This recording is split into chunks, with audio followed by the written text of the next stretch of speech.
Üstünde durmuşam. Yokuş da duruyor. Yokuş da Allah hakkı yeme. Sonra kalkacak. Kalaşık verinde. Sen kire biz kalkıp kalk verinde. Kim hem kaldıracak da. Bir kere gidip doyana kimi yemeye çabuk. Dur doyablamaq istirdim axı. Ne yapıyor? Yapın kazancını biliyorsun. Ne yaparsan doyana. Doyab pişirim. Her gün getiren 3-4 defa tuvalete 8 seyre kimi. Mən də eləyəm.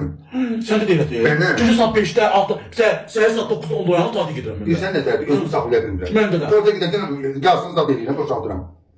Karnım ağrıyor. Kardeş saklayabilirim. Bu ne daha? Derdi düşünsem. Ay Allah, eyni mən. Böyle Məndə də başında tutur. Allah haqqı, eyni mən imam haqqı. Mən deyirəm. Gəlin tavasan açınca kimi var ya, hazırdır. Ben sen başımda sen diyorum o ne iyiydi geldi buralardan. Aynen. Niye öyle olmuş? Yox deyib. Ben böreğimde taş var, kist var.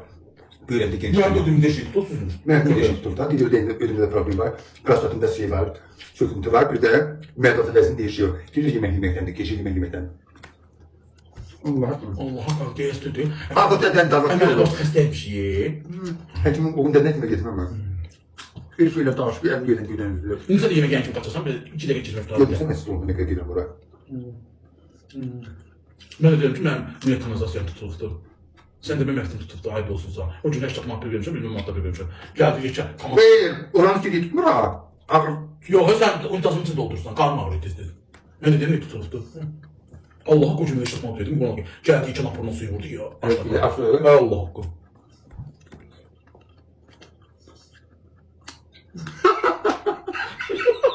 Tutum ağzında tutma.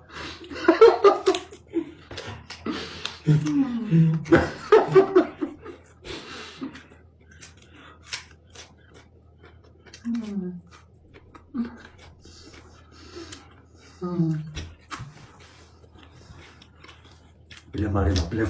Ben hekimleştirip olmadan telefon aldım. Kuş malcı olmak değil benim kurban. Ben başta kötü hekimle sen de. Bunun hakkı üzüm malcılığı da hayırsan. Üzümle hayırsın gelsin.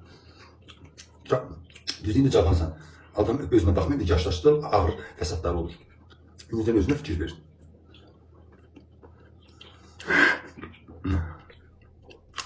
Babaş neyim diye.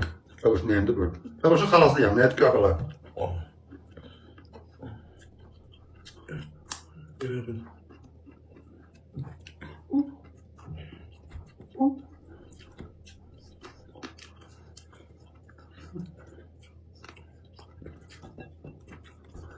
O tuzu yedim alalım. Bak böreğe termaladım.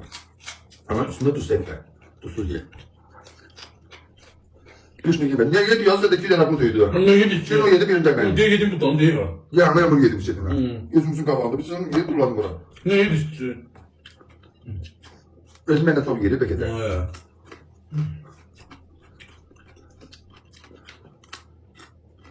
Sağ ol sen ne sen bilen. Sırf mektup sen. Yun yarı falan. Kişi ben bana baktı, yığışmaqda sağır. Böyle. Ben de qalxdı gəl, getdim. Uzman. Sadece mi kalkacak? Abi çok iyi kaldım. Ben onu yendirebilirim.